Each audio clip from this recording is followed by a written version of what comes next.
નમસ્કાર વિદ્યાર્થી મિત્રો, ધોરણ 10 માં આજે આપણે નવો ટોપિક વ્યાકરણ એકમ જોઈએ જેનું નામ છે છંદ. વ્યાકરણ એકમ 6 છે, એમાં છે છંદ.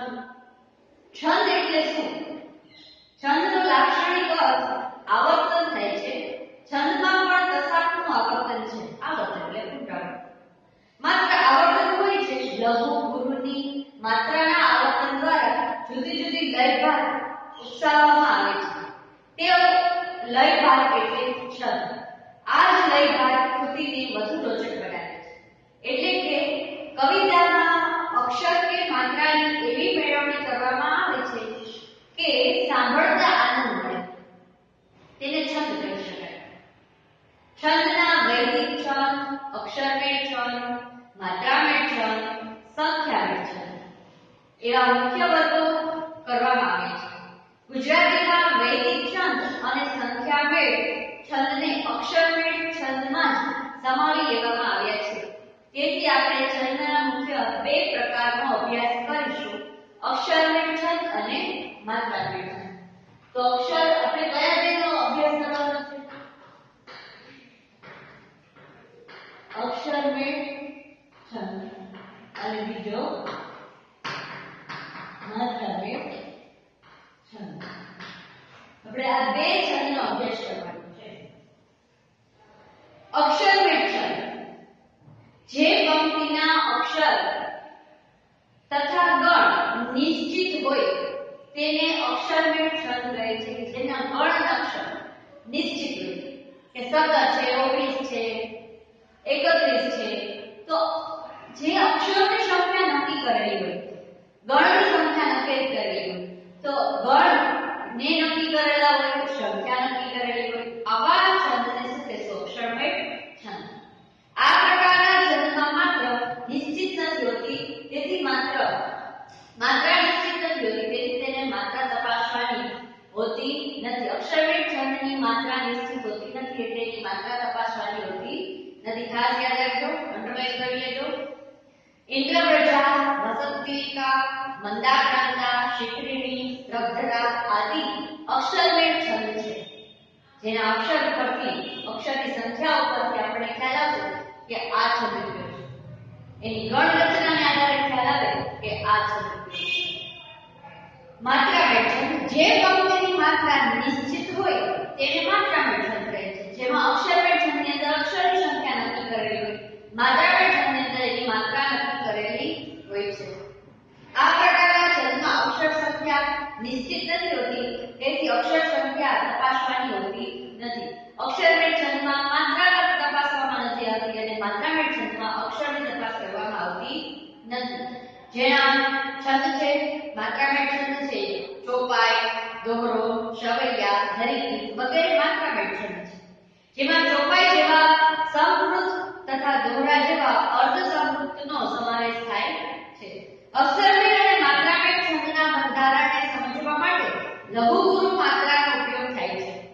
આ લઘુગુરુના માપના નિયમો નીચે મુજબ છે. આપણે જોઈએ નિયમ પેજ નંબર 120 ઉપર. પહેલો નિયમ છે અક્ષરનો સ્વર રસ્વ હોય તો લઘુ ગણાય અને દીર્ઘ હોય તો ગુરુ ગણાય. તો અહીંયા આપણે લખીએ નિયમ નંબર 1. બરાબર? શું તો કે શું કીધું છે? અક્ષરનો રસ્વ એટલે કોણ હશે? રસ્વ ઈ, રસ્વ ઉ, પછી તો કે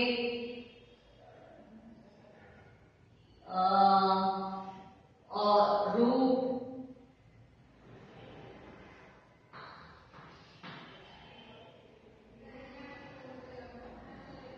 બરાબર? પછી મૂળાક્ષર પોતે જે રસ્વ કહેવાય, જેનો ઉચ્ચાર રસ્વ એટલે શું? જેનો ઉચ્ચાર છે એ સરળતાથી થઈ શકે એને કહેશું રસ્વ. જેને આપણે લઘુચિહ્નની અંદર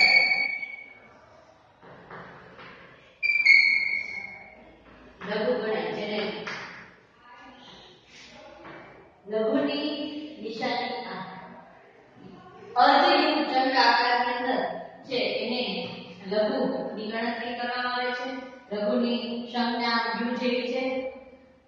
અને બીજું છે દીર્ઘ સ્વર. દીર્ઘ એટલે શું? તો કે ઈ, ઉ, બરાબર.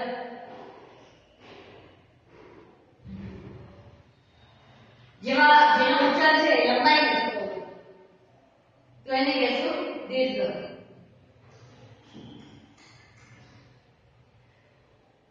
જોઈએ આગળ જેની સંજ્ઞા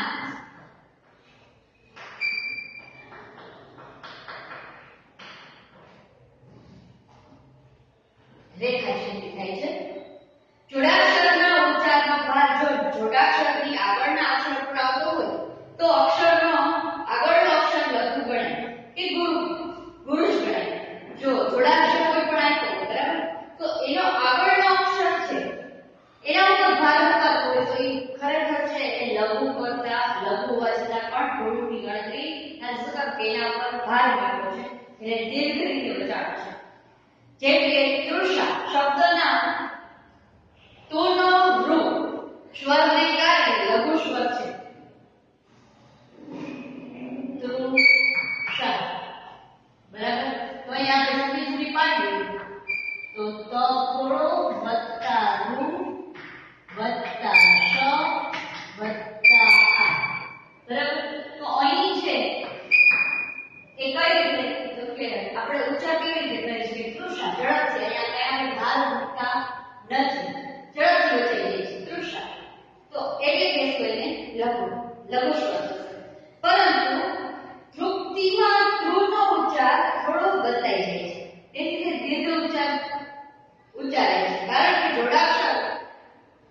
જોડાક્ષર તી ઉચ્ચારતા પહેલા તેનો ભાર ધ્રુવના ઉચ્ચાર સાથે પડે છે અને તેથી રૂ સ્વર હોવા છતાં દીર્ઘ સ્વર ઉચ્ચારાય છે. જોઈએ આપણે તૃપ્તિ.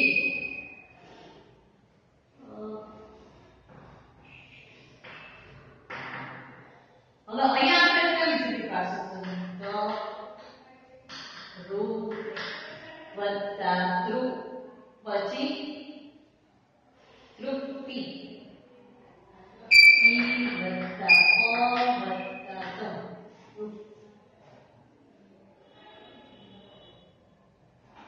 ત વત્તા ર વત્તા ઈ વત્તા રસ્વ ઈ વત્તા ય વત્તા ત. પણ અહીંયા આપણે જ્યારે વાંચીએ છીએ ત્યારે આપણે તૃપ્તિ અહીંયા સૌથી વધારે ટીઆઈ છે એટલે આ રસ્વાઈ આપેલી છે એ રસ્વાઈને આપણે ભાર લઈને તૃને વાંચીએ છીએ તૃપ્તિ બરાબર. તો અહીંયા આપણે વધારે ભાર મૂકીએ છીએ એટલે એ થશે ગુરુ. અને જ્યારે અહીંયા છે એ ઝડપથી વચે છે અહીંયા ભાર મૂકતા નથી, કોઈ રસ્વ દીર્ઘનો ઉપયોગ નથી, જોડાક્ષરનો ઉપયોગ નથી, એટલા માટે આપણે છે એ રસ્વ વાંચીએ. પછી છે અંગ એટલે કે અનુસ્વાર સાથેનો કોઈ પણ સ્વર દીર્ઘ હોય છે. એટલે કે અ ઈ ઉ આદિ હ્રસ્વ સ્વર છે. પરંતુ અંગ ઇન્દુ ઉમર આદિ શબ્દોમાં અનુસ્વાર હોવાથી અહીં આ સ્વરો ગુરુ થશે. એટલે અહીં આપણે અનુસ્વાર જ્યાં કંઈ પણ આવશે એને આપણે ગુરુ ગણવાના રહેશે. કારણ કે આપણે નવો ભાર મૂકીએ છીએ. ચંદ ચૌ વધારે ભાર મૂકીએ કારણ કે તો બિંદીને વાંચું છું તો આના માટે જે શબ્દો ઉપર અક્ષર પર ભાર મુકાય એ ગુરુ ગણવા ગુરુની નિશાની આ થશે. અને આની માત્રા ગણવાની ગણતરી કરશું તો આવશે આગળ આની માત્રા 2 ગણવાની રહેશે, આની માત્રા 1 ગણવાની રહેશે. પછી એનો સરવાળો કરવાનો એટલે ગણની સંખ્યા આપણને મળી જાય. કેટલી માત્રા છે માત્રાની સંખ્યા મળી જાય. માત્રા આપણે છંદ ખબર પડી જાય કે આટલી માત્રા હોય તો આ છંદ થાય. જોઈએ આપણે અક્ષરને છંદમાં છેલ્લો અક્ષર હંમેશા ગુરુ ગણાય છે. એટલે કે છેલ્લો અક્ષર હ્રસ્વ સ્વર ધરાવતો હોય કે દીર્ઘ સ્વર હોય અક્ષરમેળ છંદમાં તે ગુરુ જ ગણાય. જો કે માત્રામેળ છંદમાં છેલ્લો અક્ષર નિયમિત રૂપે હ્રસ્વ સ્વર તો એક માત્રા અને દીર્ઘ સ્વર હોય તો બે માત્રા ગણવાનું ધ્યાન રાખવાનું છે. અને જ્યારે અક્ષરમેળ છંદની બહુ સરસ વાત છે કે અહીં અક્ષરમેળ છંદની અંદર છેલ્લો અક્ષર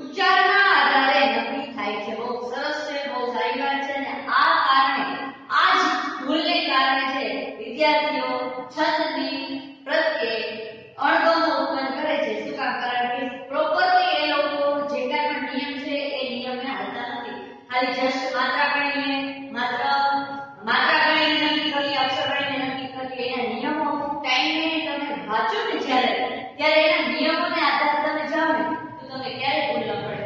ક્યારેય એવું બને કે સામે જે અક્ષર આપેલો હોય કે ખરેખર છે એ આપણને લઘુ લાગતો હોય પણ ખરેખર એને ગણવાનું હોય શું કામ તો કે એના ઉપર ભાર મૂકવાનો. જ્યારે વાંચતી વખતે જ્યારે વધારે લખાઈને બોલાય જે મૂળાક્ષર એને પૂરું ગણવાનો છે. જો પાછો અક્ષર જોડાક્ષર હોય તો અને જોડાક્ષર હંમેશા છે એ માત્ર એક જ ગણવાની અને અક્ષર પણ એક જ ગણવાનું રહેશે. જોડિયો અક્ષર છે એ બે જોડિયા કોઈ એક જોડિયો અક્ષર છે એક જ ગણવાનો રહેશે, બે ગણવાના રહેશે નહીં. નહીં તો તમને માત્રાની અને અક્ષરની ગણતરીમાં ભૂલ પડશે. પછી જોઈએ જોડણીના રસ્વત્વ દીર્ઘત્વને આધારે અક્ષરના લઘુ ગુરુ નક્કી નથી કરાતા, ઉચ્ચારના આધારે નક્કી થાય છે.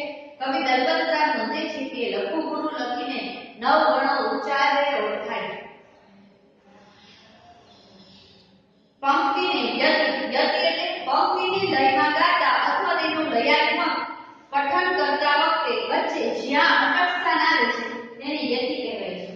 બરાબર? તો અહીંયા યતિ એટલે શું એ ખાસ ધ્યાન રાખો. જેને કહેશું અટક સ્થાન.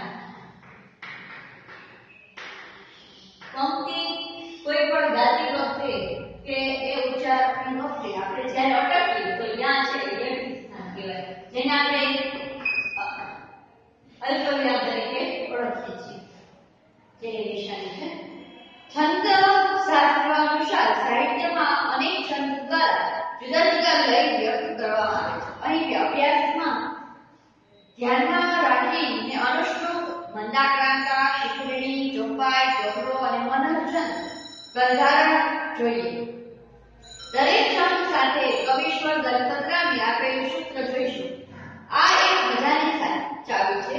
કવિએ જે તે છંદના માપમાં જ પંક્તિ રૂપે છંદના બંધારણ આપ્યું છે અને એટલે કે એક સૂત્ર તમે યાદ રાખો તો બંધારણ પણ યાદ રહે અને ઉદાહરણ પણ યાદ રહે. તો જોઈએ આગળ અક્ષરપીઠ છંદ ના પ્રકાર ઓળખવાની પ્રસિદ્ધ અલગ અલગ સર્વમાન્ય નિવડેલી પદ્ધતિ તે ગણ પદ્ધતિ છે. આ પદ્ધતિ અનુસાર દરેક પંક્તિના અક્ષરો 3 અક્ષરોના ગણમાં વહેંચવામાં આવે છે અને ગણ એટલે સમૂહ, જથ્થો. છંદમાં ગણ એટલે 3 અક્ષરનો સમૂહ. ત્યારબાદ જે તે અક્ષરના સ્વર અનુસાર તેના લઘુ ગુરુ કરવામાં આવે છે. જેમ કે વિનોદ શબ્દ છે એમાં 3 અક્ષર છે. ગણ રચના જોઈએ. વિનોદ મૂળાક્ષર કેટલા છે? 3. 1, 2 અને 3. તો એની આપણે ગણ રચના છે તો એનો ગણ કેટલો થયો? વિનોદ શબ્દ અક્ષર કેટલા છે? અક્ષર બરાબર 3 અને ગણ કેટલો છે? તો કે 1. શું કામ? તો 3 અક્ષરે એક ગણ બને. 3 અક્ષરે એક ગણ બને. વી માં રસ્વઈ સ્વર આવ્યો. અક્ષરની માત્રા છે તેથી તે લઘુ ગણાય કહેવાય કે આપણે લઘુની નિશાની કરવાની. પછી શું છે? નો માં ઓ આવ્યો એટલે કે દીર્ઘ સ્વરની માત્રા છે તેથી તેને ગુરુ કહેવાય. અને દ માં હસ્વ સ્વરની માત્રા લેખાશે એટલે અહીં આપણે હસ્વ સ્વરની માત્રા મૂકીએ તેથી તે લઘુ કહેવાય. અર્થાત વિનોદ શબ્દના ગણની બાદ લઘુ ગુરુ લઘુ છે. તમે જોવો છો લઘુ ગુરુ લઘુ છે. ગણમાં 3 અક્ષરની લઘુ ગુરુની વાત નીચે મુજબ હોઈ શકે અને 8 વાતને આધારે 8 ગણ કરવામાં આવ્યા છે. લઘુ લઘુ લઘુ, લઘુ ગુરુ ગુરુ, ગુરુ લઘુ લઘુ, લઘુ લઘુ ગુરુ, લઘુ ગુરુ ગુરુ લઘુ, ગુરુ લઘુ ગુરુ.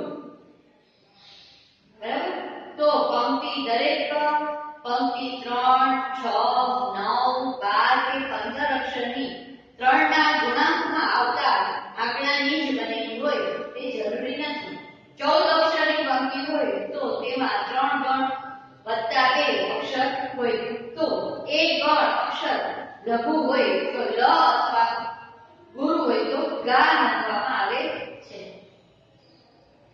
ખરેખર આખી પંક્તિની અંદર જ્યારે છેલ્લે બે અક્ષર વધે તો એનું શું કરવું? તો એ છે એ લઘુ હોય તો લ લખવાના અને ગુરુ હોય તો ગા લ ગા. પણ આ પણ બારીકીથી જરૂર છે. આપણે પહેલા જોયું કે માત્રામાં વિવિધ આવર્તનોને કારણે લય જન્મે છે. તેના કારણે સાહિત્ય રોચક બને છે. આવર્તનોની ચોક્કસ લય ઓળખી શકાય તો છંદ ઓળખી શકાય. તમને ખબર છે જેમ કે આપણે શેકણી છંદ ઉદાહરણ સરસ આપ્યું છે. અસ